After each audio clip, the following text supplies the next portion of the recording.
Hello, and thanks for staying with us on your channel of choice, Africa Independent Television, AIT. The program is People, Politics, and Power, where we dig deep to help build nationhood. My name is Okiria Agbonsu-Remi. The agitation for self-determination by the indigenous people of Biafra, IPOB, remains in the front burner of national discourse. The situation, as you are now aware, is that the Southeast Governors Forum have proscribed IPOB, while the Nigerian Army has categorized the organization as a terrorist group.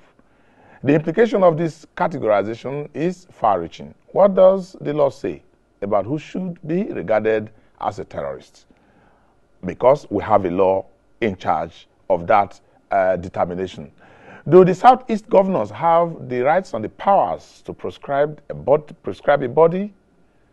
Then to the main actor in all these, Nnamdi Kanu, where did he get it all wrong? Did he take it too far? Is there hope for reprieve? These are the issues we shall be interrogating and looking at in this edition of People, Politics, and Power. I have with me in the studio a former cabinet minister, precisely the Minister of Aviation in the Goodluck Jonathan's administration. And he was also the Corps Marshal of the Federal Road Safety Commission. He is Osita Chidoka.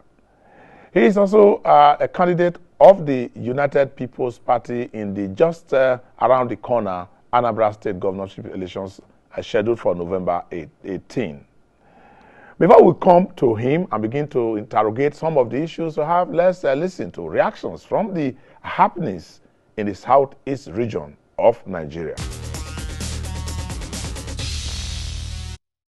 It's always good if the leader of IPOD been able to abide by court decision. We will not have this problem.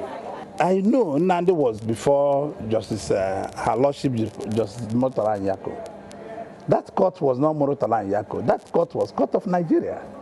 And if they have given a ruling, a judgment, we should abide by it. Whether you are an Igbo leader, I see some of Igbo leaders making, some of them are lawyers, making reckless statements. First of all, you could have abide by what the court have said and go back. That was a court of record. And go back to the appellate court, which will be sitting 5 people. Because it's a very heavy issue. The 5 people will sit and decide whether Her Lordship, Mrs. Nyako, was right or wrong. First of all, they will not be where we are today. We need to get back. Yes, if you say we are marginalized, every section of the country is marginalized. Our own brothers who serve us or marginalize us because they refuse to work.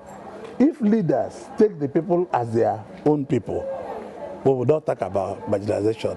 So, telling me about the military is right to do military exercise. Nobody can challenge the military not to do. They are doing Operation Dolly in the north. They are doing Lafiado Dolly in the north. They are doing another operation I can't remember in the west. They are doing operation in Middle Belt. They are doing all kinds of operation. That keeps the competent nature of our state. Remember, when I was governor, most of you were journalists then also there. The police, the army used to do a joint patrol because of this kidnapping, armed robbery, and etc. The Igbos should stop boxing themselves to a corner. The way forward is for people agitating for Biafra to stop and talk about what will be good for us, what will benefit every Nigerian and every Igbo man. Igbos are the most traveled. If you go to Brinan Kebi, after the Aborigines, the next people you see there are Igbos. If you go to Kavanchan, after the Aborigines, the next people you see there are Igbos. If you go to Shogbo, after the Aborigine, the next people you see are Igbos. Country needs stability. Country needs a way forward. Country needs sincerity of purpose. Country do not need. Our past leaders, they have damaged this country so much because they are ruling the country with hatred. A country is not ruled by hatred. It's in the lips of everybody. People are asking for restructuring. Some people feel that they're not getting enough from the federal government. You know, Nigeria should come to a round table and talk it over so that we are all one. You know, once all these things are sorted out, I'm sure there is nobody that wouldn't want to live in a peaceful atmosphere. Today it is Nnamdi Kanu, because I believe that the issue of Biafra is a spiritual thing. You understand? After all, I'm not sure that Nnamdi witnessed the civil war. You understand? But he was born and he read things through the papers, and he saw the need, for self-determination. So even if he is destroyed today, or if they chase him away, somebody tomorrow will also come up. So let us solve this issue once and for all. Let us come together and say, yes, all things are passed away, new ones are now come. We sit down, we talk, we decide the way forward for this country in a conference table, and tell ourselves the home truth. Whatever the Northeast will get, we give it to them. Whatever the Northwest will deserves, we give it to them. What Central will give, Southeast will give, Southwest will give, South will give, and we sit down. After that, we start implementing. Honestly, with this, everybody will be happy. Well, there's so many sides of course, when you have a situation that the kind that we have in Nigeria today, where almost every part of the country is agitating for one thing or the other and crying, the cry of marginalization is almost all over the place. It calls for the best of minds, particularly those in government, to fashion out how to go about it. It calls for the best of attitude towards it, particularly from government. And it calls for the best statecraft on how to maneuver Nigeria out of what is there and move forward to the location where Nigeria can move on. And the question is, do we have the wherewithal? Do we have the expertise? Do we have the patience? Do we have those in the leadership position who can take it off the heat of Nigeria and move us forward? My guest is Osita Chidoka. Osita Chidoka is a former cabinet minister, precisely former minister of aviation. He was also the co-marshal of the Federal Road Safety Commission, and currently he's angling to become the governor of Anambra State under the auspices, under the umbrella of UPP. Thank you so much for joining me on the program. Thank you very much. Now, in a nutshell, how do you read the situation that is on ground now? Well, first, I think that we have to celebrate what is right with Nigeria, and then we will talk about what is wrong with Nigeria. In the last few years, I thought Nigeria had turned a major corner by the reforms of the last administration in changing the content and the character of our electoral system that made it possible for an opposition party to win. I thought Nigeria has proven that our democracy has come to stay. We have moved from party to party, Obasanjo to Yar'Adua. Then we had a president who died, and we had almost constitutional crisis on our hands. We sorted it out. And then we had an election that a man from the minority part of the country became president. Then we had an election that an opposition party won. So I thought that Nigeria can celebrate what is right with it, which is that if we do what is right and good, the country will benefit in the long run. Now, we can't continue and stay back at that point where we are. So we have made the progress in our democratic experience. We've made progress in our economic experience. We have seen our country grow economically. We have seen us being talked about as one of the largest economies in sub-Saharan Africa. But all that is tied up to one issue, that in the issue of Nigeria, we need to promote the issue of the rights of all Nigerians to freely subscribe to the idea of Nigeria. Nigeria was a British creation. It was a convenience creation by the British. Nigeria at independence, we fought for independence as a collective, as a group, with 3 powerful regions. And we have moved to civil war, to multi-states, now to 36 states. I think there is need for us to come back to the table and determine for us and for the next generation, what are the fundamental principles that underpin Nigerian citizenship? If you become a Nigerian, if you subscribe to the Nigerian identity, what are your expectations? Our Constitution tried in Chapter 2 of the Constitution to list out what they feel is the fundamental objectives and directive principle of the state, which is non-justiciable. but based on which we can make laws to make it justiciable. Now, the point is that we're at a point in Nigeria where, starting from our democratic experience, we've gone through many experiences that challenge the Nigerian state. And at every point in time, the Nigerian government have reacted the same way. In 2010, if the police had not killed Yusuf of the Boko Haram sect, or if those that had killed him had been brought out to justice and tried, maybe we would not have gone the route we went. How again now we are confronted with agitation? And people say to me, what do the Igbos want? Now, when we take a look at, even before the military came on, I will even dare say before the independence of 1960, and what you talk about Nigeria, which was a convenient creation of the colonial masters for their business, for their enterprise. Some of our politicians in the early days also talked about Nigeria as a mere geographic expression, which needed to be, we needed to have a rebate. Yes. We needed to have ourselves believe and subscribe to Nigeria the way we took it out from the military. Where did things go wrong?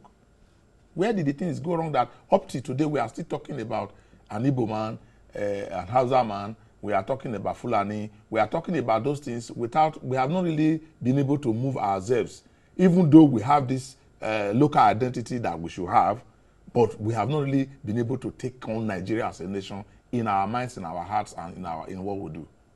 Because Nigeria has not offered anything that will make us subsume our individual identities, the sub-identities, to a national identity. General Gowon started off well by thinking about federal government colleges, thinking about National Youth Service Corps, thinking about things that will bring us together. But if you look at today, we were in this country at an election crisis, some youth corpers were killed in this country. Nobody was arrested for that killing. Nobody was tried for that killing. There are institutions we should hold sacred and sacrosanct in Nigeria because they were designed to form the Nigerian identity. We shouldn't negate those institutions. And being able to form a Nigerian identity requires all of us to find out what is the fundamental principle of Nigeria. So the Americans talk about the holding this truth to be self-evident that all men are created equal. The French talk about égalité, fraternité. The British talks about the Magna Carta. What is it that makes it that once I subsume my Nigerian identity, my local identity to the Nigerian state, this is what I get in return? And that is why I fundamentally believe that nobody should be afraid of Nigeria's unity. What Nigeria needs is a discussion, a renegotiation, a rebate, a reason for existence. We can't exist for the purpose of federal allocation. Because one day, the oil wealth will finish. So our meeting, our being Nigerians cannot be tied to the monthly federal allocation in Abuja. It has to be tied that once you carry a Nigerian citizenship, there are things that accrue to you. You cannot have unity and have division at the same time. Once we have formed a Nigerian identity, then if I live in Kano, I should be a Kano indigene. You cannot stay in Kano and talk about my state of origin. My origin is Nigeria. I cannot have dual citizenship in Nigeria. You cannot say to me, you have to leave this place on this date, because what is happening is that we are keeping our old primordial identities and not subscribing to a new identity. Now, to be able to move to that new identity, I think there is urgent and persistent need. It didn't start with this government, but this government is at a historic moment. Yeah. It's at a moment when, challenged by the Boko Haram crisis in the Northwest, challenged by the Niger Delta militants in the South-South, challenged by the Biafran agitation in the South-East, there is need for the country to take a look and say, let's take a minute. And I'll give you an example. When General Babangida came to power, he saw that the economy was not working. He met low oil prices. Then oil was hovering around $14 per barrel from an oil high of 182. What did he do? He structurally adjusted the country. He divested the federal government of all their concerns, the banks, the industries, and then liberalized the economy. One of the greatest adjustments we've done to this country was under General Babangida, through the privatization program. Now, another opportunity has come for a government to structurally adjust the federal government. The political system. Adjustment. Yes. And we don't even need, if this government had come and engaged, or any government for that matter, engaged in a process to say, what should the federal government do today to give more feeling of inclusiveness to the rest of the country. Ownership of the process. That is what we deserve. The discussion is not about Nigeria's unity. The discussion is not about separation. The discussion is about, taken for granted. They are taken for granted. The discussion we should be having in Nigeria today is how do we make every Nigerian feel a sense of ownership? And I will say this. The fact that the Scottish people are asking for exit from the United Kingdom shows you that it is not a matter of infrastructure. So anybody who says it's poverty or rich, the Scottish are okay in the UK. Their economy is not doing badly, but they still want a sense of identity. And after a very long time of association. The fact that 156 years after America fought wars on racial issues, that race is still an issue in America, tells you that there is something about the human being and identity. And at every point in time, every government has a responsibility to make sure that all identities in Nigeria are given equal treatment. Now, let's take a look at the approach to some of them. We saw the late President Yaradua of blessed memory take some steps at a critical moment when some persons would have thought, look, let them go to hell, bomb all of them out. He said no. He took a kind of decision that brought Nigeria out of the loud agitation that was coming from the Niger Delta. Until today, it is a huge benefit if we are to count the cost of what has happened in Niger Delta, the training that has gone on, those who have dropped the gun, and a lot of other things. Now, I would just oppose it with the Ken Saro-Wiwa execution, yes, which threw up a lot of things and escalated the tension in that same region.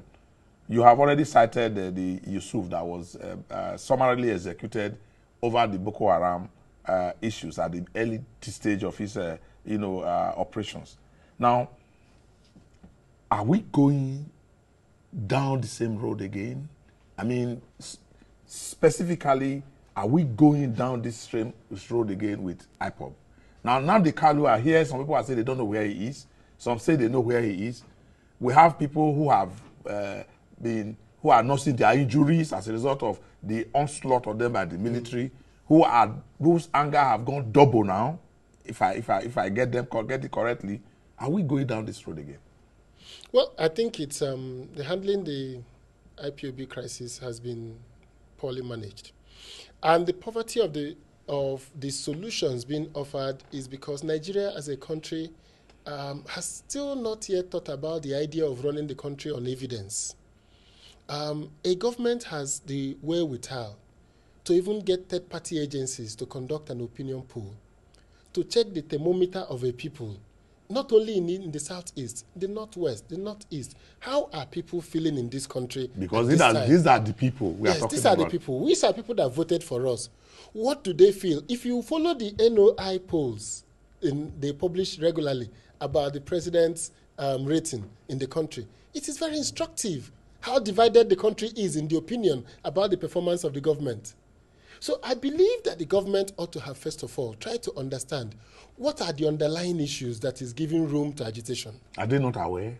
Do we really need to, do we really need to carry out? You may not have evidence. You may not have evidence. You may know. We may guess, but we need to have evidence. If the governors of the Southeast have woken up and said to themselves, go to your state, conduct town hall meetings, talk to your people, come back and say, what are they saying that we are not saying that Nnamdi Kanu is saying that people are listening to? Because what you need to know at every point in time is that you can't have an agitation without a feeling of discontent. There must be a feeling that he's tapping into. That feeling is what we need to get back to and redirect it either to the political process or redirect it by solving some of the issues that the people are complaining about. So it is important that we look at this matter in a historical way.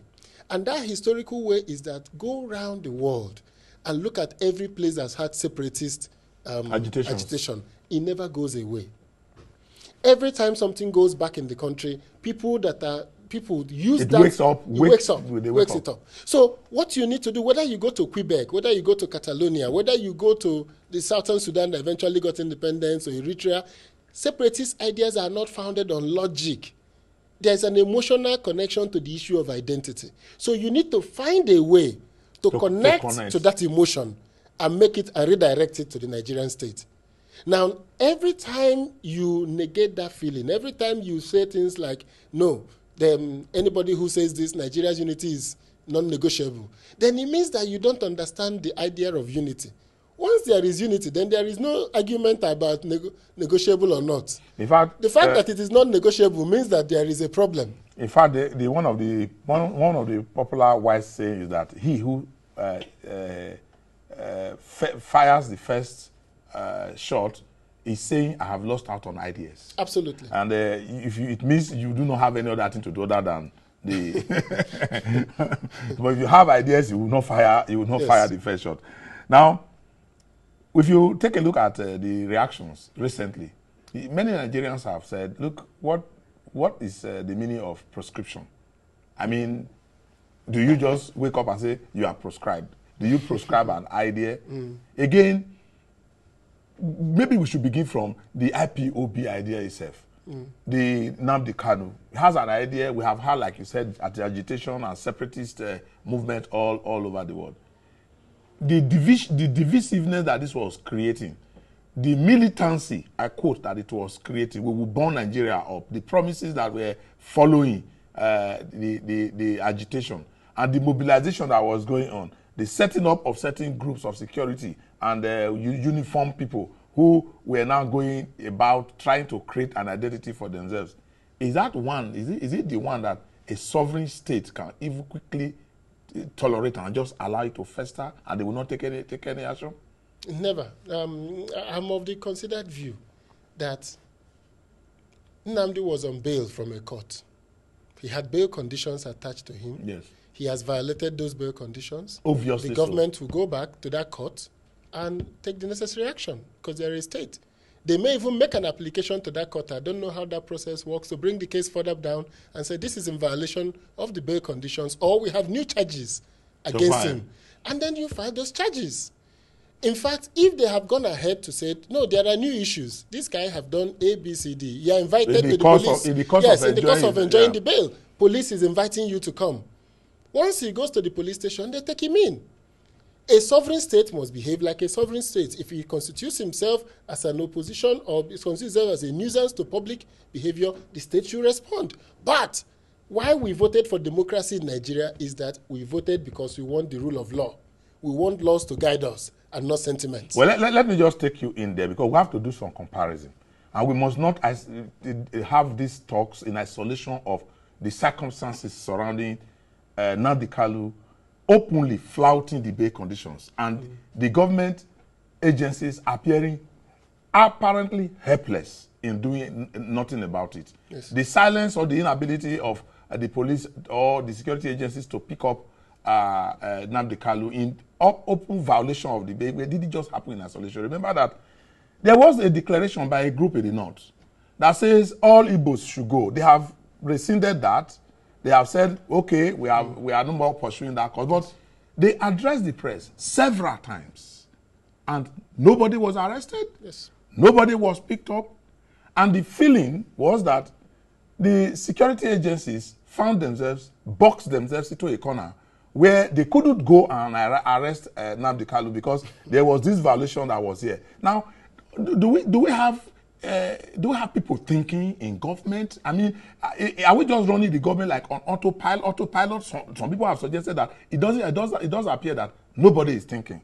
Well, I responded to your direct questions on the issue of Nnamdi and IPOB. I'm saying that the government, which is the originator and the purveyor of the law, has not obeyed his own laws, have not followed his own laws. Now, when you come to the issue of the Arewa youths and the reaction of the government, it goes back again to the issues as I'm raising, the fundamental issues of are there superior identities in Nigeria? If there is an identity that IPOB has flouted by making incendiary comments about the country, please follow the law. try them if you have them, and jail them if they've committed an offense that requires jail term. But if the Ariwa youths have also done the same, please do the same. Because that is what you do in a country to show that this is the law. Is neither. That is one of the reasons why President Yar'Adua was respected, because he kept standing on the rule of law. What does the law say? So if you want to stand on what the law says, my attitude is that the government ought to have followed its own process. Police will have issued an invitation. You are in violation of an invitation by a police. Then you can take an action to enforce the law. Yes. But when you haven't done any of these, and you decide that the next important thing to do is a military operation inside the house of Nnamdi Kanu, then I think that is a flagrant abuse of our legal procedures and process in this country.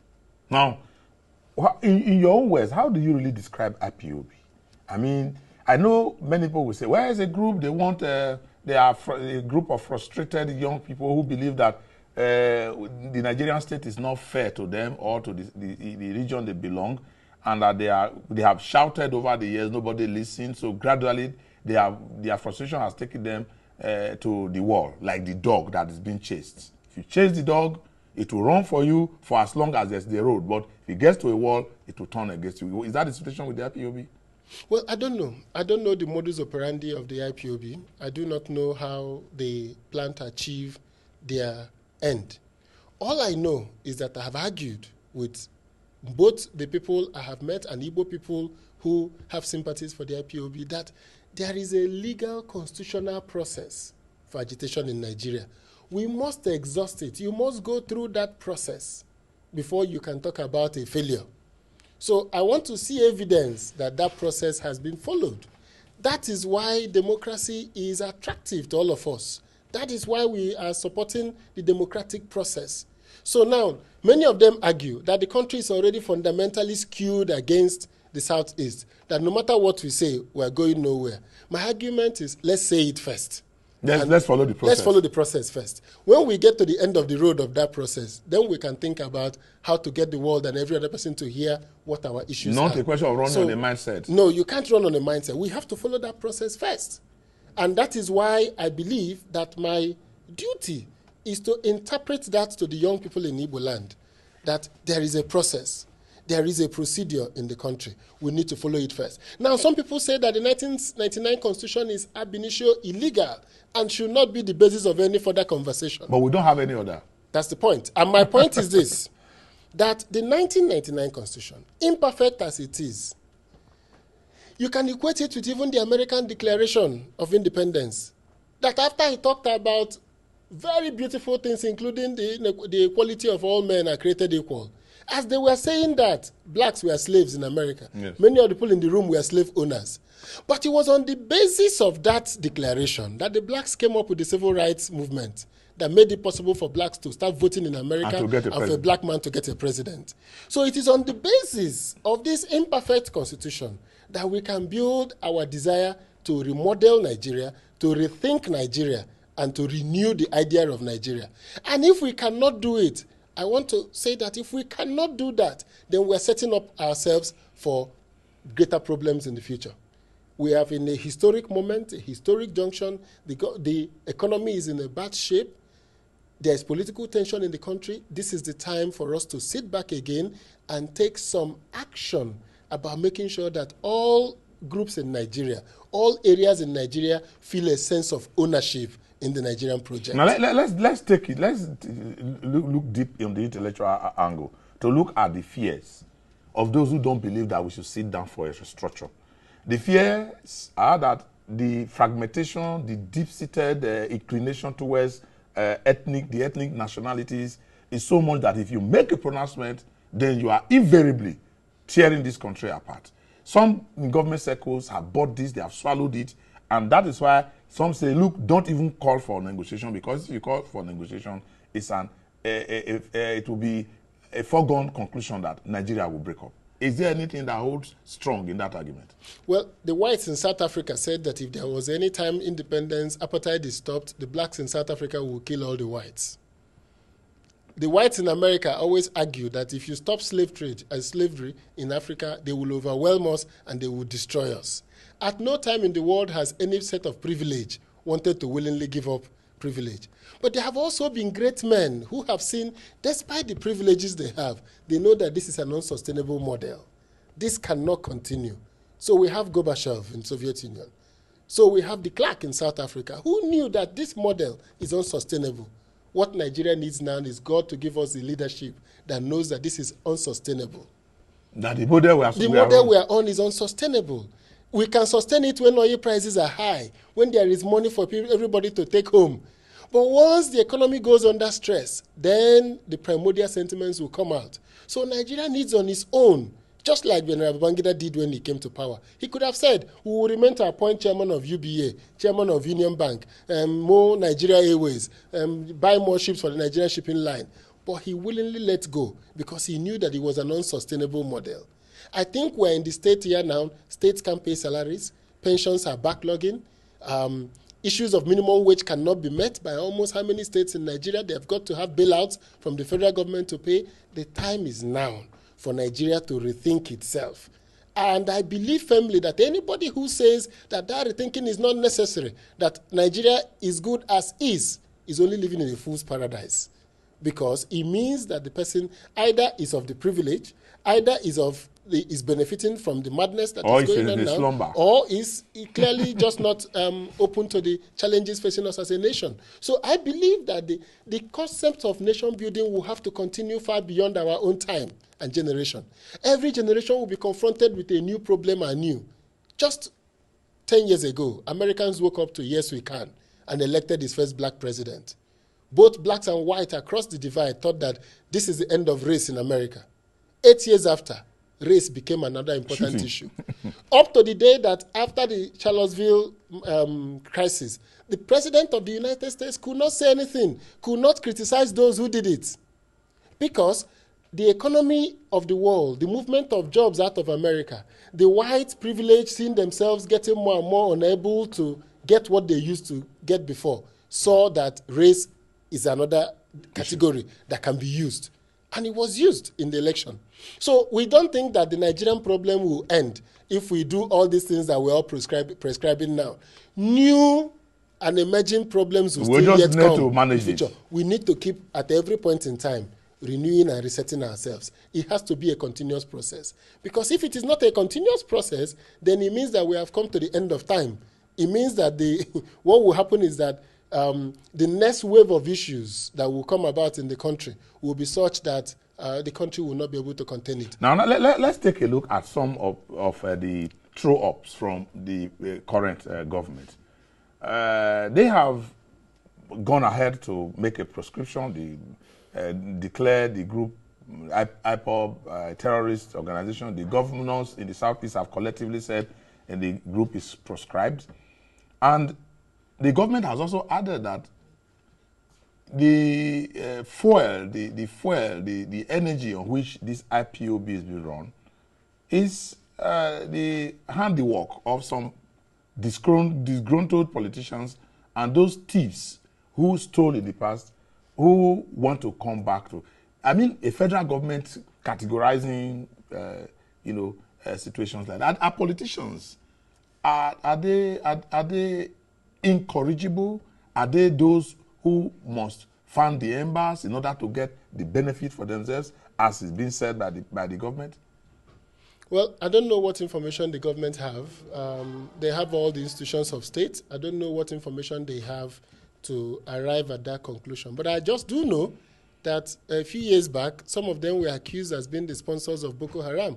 I don't know if what they're saying now is that was true, because that the idea of of Boko Haram, the violence, the kidnap of the girls, were all orchestrated for politics. So it means that at the end of the day, all the discussions is just politics. Because if at this time that these issues are coming up, all you can do is to say they are being sponsored by disgruntled politicians. We've heard this word disgruntled politicians for a long time. We heard it during the UNCP days, during the Abacha years. We heard about disgruntled politicians. We heard it when the G38 met and decided to say to Abacha, it's time to go. We heard of disgruntled politicians. We had it during MKO Abiola's June 12th annulment. People talked about disgruntled politicians. So these disgruntled politicians need to be unmasked. It's an easy excuse. It's a very easy excuse at every time when issues are facing the country. I think we should move beyond that. I think the country has grown beyond the disgruntled elements narrative. We need to set a new narrative of saying, what is really the problem? All right. It's People, Politics and Power on Africa Independent Television, and we are interrogating all the issues regarding the IPOB crisis that has been proscribed by the Southeast governors, pronounced a terrorist organization by the army. So many of the questions pertains to whether these organs or group of institutions, as they were, have the legal backing to make the pronouncements that they have made. And I have in the House a former minister, a former cabinet minister, Osita Chidoka. We are interrogating the process. When we come back from the break, we'll be taking a look at the solutions, the quick, maybe difficult paths we must go through to get Nigeria fixed out of this challenge that is available. Please stay with us, don't go away. At times of crisis and conflict, these our brother governors refused to withdraw into their ethnic code. They rose to the challenges of leadership. He declared curfew, and that brought about a lot of sanity. We had a minor cracker in Jos. Governor Lalong rose to the occasion in his trademark fashion, imposed curfew, and before you know it, peace was again reigning on the plateau. We have a moral obligation. The Nigerian Governors Forum that was heated to not like about my experience in the midst of these 35 gentlemen led by Governor Yari gives me a sense of fulfillment that indeed there is hope for Nigeria. Within the Governors Forum, you hardly can determine our political inclinations, you hardly can determine our religion, you hardly can determine where we come from. All of us are focused on how best we can assist the federal government.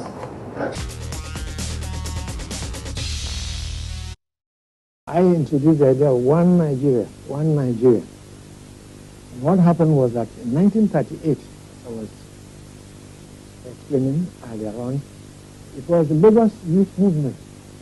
So I appealed to my colleagues that Lagos was all right.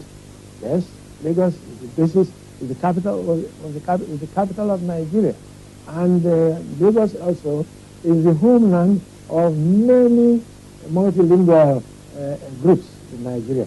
So that Lagos Youth Movement is all right. But what we wanted was to create a spirit of nationalism.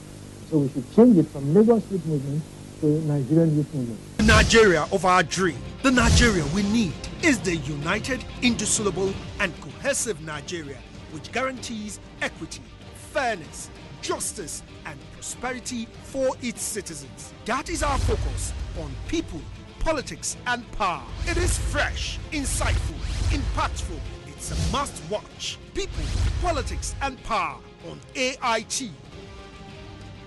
Join us to build bridges of unity. Thank you for remaining with us. We are back on the program, and Osita Chidoka is still with us. Now, let's quickly talk about the solutions. Of course, if you ask Nigerians to come together, if you have 100 Nigerians to come together, they all have prescriptions for what the problems, the solutions to the problems should be. How do we get out of this? Is there a way out of it? Yes. The legal constitutional procedure should be followed. Who initiates this? Now, the last time I got Dr. Usman Bogajo on this program, who told me that the Southwest have spoken, the Southeast they have spoken, the South have spoken, the North they will speak because they are meeting in October, and that they don't need the government. All the North needs to do after they have met is to take the document to the Southwest, to the Southeast, to the South, and say, look, as a people, what do we do? And they will reach a consensus and tell the government, this is what the people of Nigeria want. Is it as simple as that? I don't know.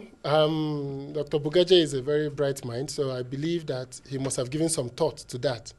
But I believe that there are organs of state, there are institutions of state that can even be obstacles to this conversation. I mean, you heard the Southeast Governors Forum standing up and proscribing an organization. I sympathize with them because they needed to do something. But I think that they didn't have to go that far because it is beyond their limits legally to do that. But beyond that is that there are institutions of state. While this conversation is going on in October, in November, and December, those institutions of state should please follow the procedures of our law. If you want to declare an organization a terrorist organization, you have to go through the process as enunciated in our laws. You have to go to a judge. You have to go, and the application has to be done by specific persons. You name 3 people that can do that application to the judge. And the judge have to be convinced of that process before you do that. And I was in this country when people opposed the labeling of Boko Haram as a terrorist organization. People opposed it. People now, how do we get the talks beyond the IPOB being categorized, beyond the discussions, the challenges that the discussions are throwing up, and then the institutions you have to talk about that they have a role to play. The National Assembly. The Constitution is a big stumbling block to an easy access to, easy way out of the whole. You have to put the Constitution down because it's the ground norm. Yes. And it's only the National Assembly that can amend it. Where do we go from these discussions and all this agitation? How do we? For me, I think that we have to look at the specific events of the last 2 weeks. The National Assembly needs to reconvene. They need to do a public inquiry to why the military were dispatched to an operation in the southeast, and what the Constitution says about dispatching the military for such operation. Now, they also need to audit the activities of the military while they were there to ensure that they did it with the proper rules of engagement, and also they respected the human rights of the people while they were doing it, of civilians, not necessarily that of the Southeast people. Now, after this auditing of these events of the last 2 weeks, then we need to go back again to the fundamental issues before us. Items for the amendment of our Constitution has gone through. 2014, we went through a constitutional conference process. Yes. The whole country was a very tedious process. Some agreements were made.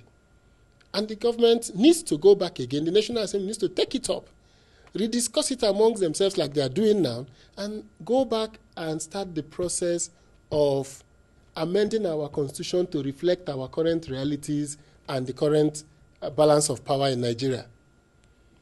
Anything short of that in the immediate term will continue to raise these issues of agitation, because agitations don't thrive once the majority says, okay, I think we have a fair deal. What we have now is okay. If the majority goes to the middle, then the agitators become sidelined. One of the greatest misconceptions that has been in this country is that people are linking the agitation of Biafra to the present government in Nigeria. It is not true. That's always been there. The agitation for Biafra was at its peak during General Obasanjo's time. He arrested Owazurike. Owazurike was in detention. Masob was a major problem in Nigeria during Obasanjo's time, President Obasanjo's era. So the Biafran agitation did not start yesterday. Most of the accusations against Nnamdi about what he did in court, what he was charged in court, were things he said in 2014 and 2015 when President Jonathan was in office. IPOB was against President Jonathan. They were never in support of President Jonathan. So what we need to know in this country is that at various times, we need to go back to make sure that the majority, the ordinary folks, people that want to go about their normal day business, will not have sympathies for agitations on any side. Now, you are contesting the elections in Anambra State. And one of the reasons I hear, I wouldn't know if it is confirmed, that the military want to quickly get the IPOB to its base of non-effectiveness is the fact that there's a promise that Anambra State will not have election, and the IPOB say they will mobilize the people against Anambra elections. One of those things that the Nigerian state, the federal government says is not palatable to hear, that you cannot have a group hold the country to ransom. Mm-hmm. You are contesting the elections. And I have also heard some people say the UPP, the party on which you are flying, which you are flying the flag, has sympathy with IPOB. and that you have a lot of support from the young people who also believe in. Tell us, what is the nexus? Is there a nexus between you, the IPOB, and your political party? And how can we be sure that the elections are held peacefully? Well, UPP has no affiliation whatsoever with IPOB. We believe in Nigeria. We subscribe to the political process. We only say that the rights of individuals, of component parts of Nigeria to self-determination should be reflected in our constitution, that people will have a process to go about it. We believe very firmly that the restructuring of Nigeria is critical to reflect the current realities in Nigeria. So we are not a separatist group, and we have no affiliation whatsoever with IPOB. Now, IPOB have said there will be no election in Anambra. UPP have said there will be election in Anambra because we are participating. We're a political party, we are participating, so we are not on the same page on that. But beyond that is the fact that we understand that the discussion about Nigeria, the IPOB is tapping into a latent mood in the Southeast. But we are saying... A void. That void, we are saying as UPP, we want to fill that void. We want our people to come into the political process. Elect leaders that can speak for you. Elect leaders that will reflect the feelings and aspirations of the people. And you seem to be winning. You seem to be winning them to your side. That's the point. We want to tell them, don't go this way. Don't go to the streets. Come to the political process. Go to the elections and vote. Vote out those who have gone to the National Assembly and have not spoken for the 4 years they were there against the issues that concern you. Vote out any governor who has been ruling. Are you not indirectly subsuming their own aspirations, their agenda into your political manifesto? Are you not indirectly taking on what they have? So if you say, come in, you can actualize what you want under our platform. Yes. Are you not indirectly saying, we identify with you, we are with you, and we are the only one that can solve your problem? Yes, we're saying that. We're saying to them that we, the UPP, we're a political party. We're engaged in the political process. This is one clear route for the voice of the Igbos to be heard in Nigeria loudly. Okay. If you engage in the political process, our voices will be heard. And it is important in any society that you allow the people, the majority, to be in the political process. You don't want to pretend like the other political parties who don't want to... That then say there are no issues. We say there are issues here. Okay. And the same thing, we are going to take the same message across the country. Every part of the country that have issues, we are saying, we are listening to you. We will reflect your views when we form the majority in the National Assembly. It may look far-fetched. It may look difficult at this moment. But UPP is saying to all Nigerians that the discussion, the negotiation, the issue about restructuring our country to reflect the realities on ground is critical to the survival of our nation. And we're offering a platform to argue that at the National Assembly. I think one of those quick takes was that they saw you go to the prison to see Nnamdi Kanu at the Ikoyi prison. Kuje prison, I mean. Kuje prison in Abuja, you went to see him, and everybody said, Osita Chidoka is sympathetic to this cause. Is it that you were sympathetic to the cause of, you were able to go and see him in prison? He got bail. You were one of those instrumental to getting the bail for him, and he got out. He was flouting all the bail conditions, and all of you appear helpless. You couldn't tame him to tell him these conditions. All of us fought for you. I even came to the prison to come and see you. Please don't let us down because you must go by the conditions. Why was it possible for the Igbo leaders to hold Nnamdi Kanu down to the bail conditions and tell him that, look, we fought for your freedom. We want you to get out of that place to continue with your agitation, but the manner you are doing it now is a violation. Why were you helpless in this matter? We're not helpless. We're waiting for the court to run his course. He's an adult. He knows the consequences of violating a court order. Did you speak with him? Yes, he knew the consequences. I mean, did you call him? Did you speak with him? As a person, did you speak with him to tell him, these conditions, I understand them, I'm lettered, I understand. Even you are flouting, did you speak with him? Yes. As he left the court, we agreed that the terms of the bail condition, if you don't feel good about the bail condition, go and ask for a variation. That was our last conversation. I said, go and ask for a variation.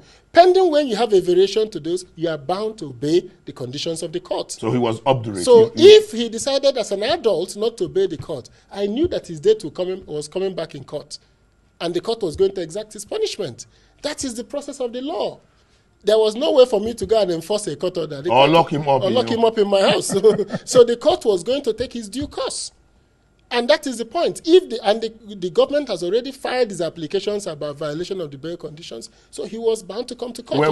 Were you disappointed? Did you think all your efforts, I mean, not you, when I say all the efforts of all the leaders was to know that this young man didn't value what you valued in going to cry to everybody that, look, this young man should be released? Did you feel disappointed? Well, it is beyond just feeling disappointment. It is the fact that I think that many people have lost faith in government and institutions of state. It's a sad commentary for me that there are Nigerians who have lost faith in the institutions of state. Because for all I care, I don't think he minded that he was going back to the prison again. Because it was obvious that he had lost faith in the institutions, in the system. And that is the reason why UPP represents that strand to tell people, do not lose faith in this institution. Let's go in and reform it if there are issues with it. But without it, there will be anarchy. Are they listening to you, the UPP? Are they yes, the young people are listening. The young people are listening. The Anambra people are listening. They are listening very strongly to that issue because they understand that we cannot say what is their grievance on the streets. So if our legislators have failed us, if our governors have failed us, we have one thing that we can use against them, the ballot. The ballot. Yes. Take over. And if I go there and I fail you, you know what to do. Remove me from office. So let me ask you this one. I know those who are listening will want to ask you. They will be interested to hear what you want to say. If you are elected governor of Anambra State, yes, how will you act? What will be your attitude towards the agitation for the first sovereign state of Biafra? Now that we know you are asking them to come in, that you can help them channel their grievances, you can help them build a belief in themselves, believe in Nigeria, develop consensus among themselves. What would be your attitude towards the agitation if you are governor of Anambra State? The first thing I would do as governor of Anambra State would be to remind all Igbos that our economy is bigger than our geography. And that being bigger than our geography, we want what I would call the West African states to be formed, the union to be strengthened for us to have a wider market. The Igbos are the most entrepreneurial part of Nigeria in terms of individual entrepreneurship. And the geography of Igbo land cannot contain the geography of Igbo land is such that we will need space for our trade and our economy and our energy. In fact, while we are busy discussing these local issues in Nigeria, Morocco is trying to sneak into the ECOWAS union. Israel is knocking on the door. And ECOWAS is pushing, yes. And if Morocco enters, it means that the great importation that is going on in Morocco will be flooded into West Africa using the single market approach. So for us as Igbo people, we need to figure out who do we want to be in West Africa and who do we not want to be in West Africa. So why I'm saying this is that rebuilding our homeland, providing the infrastructure of tomorrow, engaging our young people in things that will expose them to working and earning money outside of Nigeria without leaving Nigeria, making sure that the IT infrastructure we put in place is such that their entrepreneurship will find expression. I believe that our view of Nigeria will be modified. The attitude we have to a sovereign state will be modified because our attitude will be to be looking at our economy, to the potentials of the untapped resources and market that is available to us. But that is because fundamentally what people feel is that despite economic achievement, and once there is a feeling of powerlessness, once there is a feeling of a subdued identity, what you will get is what you are seeing today in the Southeast. And I believe that I have the panacea to making the Southeast to review how it views itself and how we view our neighbors. And how it can play in the larger market rather than the geography of the Southeast. Osita Chidoka, my guest on the program today, People, Politics and Power, where we examine Nigeria, promote its unity, and talk about justice, equity, and fair play in a Nigeria where everybody will be happy under a peaceful environment. A nation where no man is oppressed. Thank you so much, sir, for joining us on the program. Thank you very much. Thank you so much for joining us on the program. And that's our program. In the next 24 hours, we'll have another guest. We'll have another issue still surrounding on how to build a very peaceful, purposeful, united Nigeria that will provide space for everybody to thrive progressively. Okiri Agbonsoremi here. Thanks for staying with us.